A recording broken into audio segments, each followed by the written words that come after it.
Regnum Christi Daily Meditations, helping you encounter Christ in your daily life. Good friends, great saints.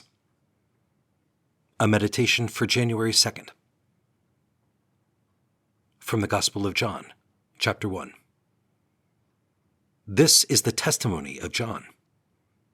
When the Jews from Jerusalem sent priests and Levites to him to ask him, "Who are you?" he admitted and did not deny it, but admitted, "I am not the Christ." So they asked him, "What are you then? Are you Elijah?" And he said, "I am not." "Are you the prophet?" He answered, "No." So they said to him, "Who are you, so we can give an answer to those who sent us? What do you have to say for yourself?" He said, "I am the voice of one crying out in the desert, 'Make straight the way of the Lord,' as Isaiah the prophet said." Some Pharisees were also sent. They asked him, "Why then do you baptize, if you are not the Christ, or Elijah, or the prophet?" John answered them, "I baptize with water, but there is one among you whom you do not recognize, the one who is coming after me, whose sandal strap I am not worthy to untie." This happened in Bethany across the Jordan, where John was baptizing.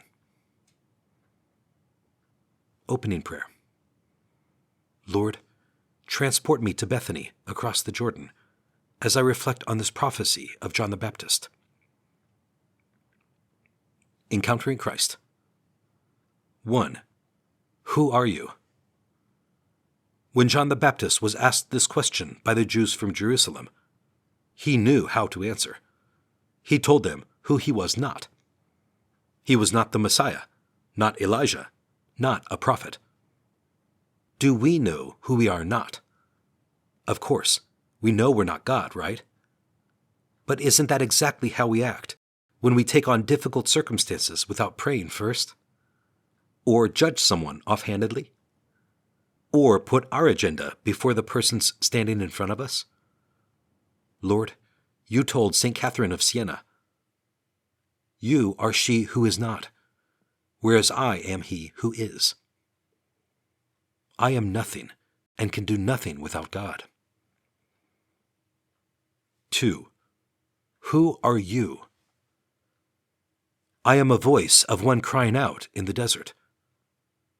John the Baptist chose to identify himself to his inquisitors by stating his mission. How would you respond? I'm the person riding the subway with ashes on my forehead. I am the one quietly saying the rosary on the plane. I am the shopper smiling at strangers in the store for love of you. In our own way, each of us is called to be a missionary to this modern desert of contemporary society. Our mission is an essential aspect of our identity as Christians.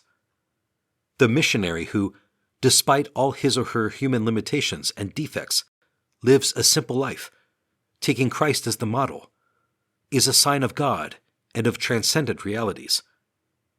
Everyone in the Church, striving to imitate the Divine Master, can and must bear this kind of witness. In many cases, it is the only possible way of being a missionary. St. John Paul II, Redemptoris Missio, number 42.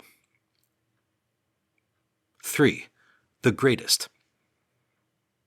John the Baptist was the greatest among those born to women, Jesus told his disciples in Matthew chapter 11, verse 11. Yet the least in the kingdom of heaven is greater than he.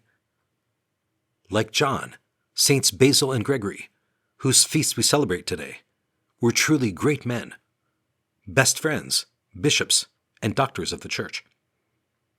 St. Gregory said of their friendship, "Our great pursuit, the great name we wanted, was to be Christians, to be called Christians." He said that the two friends had a single objective: virtue and a life of hope in the blessings that are to come. We were all born to be great, i.e., saints in heaven, whether we're locust-eating preachers, bishop besties, or ordinary 21st century Catholics. Conversing with Christ. Lord, greatness is nothing more than personal holiness, which leads to sainthood. Help me, Lord, to know and fulfill my mission, whether I am witnessing, like John the Baptist, or striving to be a good friend, in imitation of Saints Gregory and Basil. Resolution.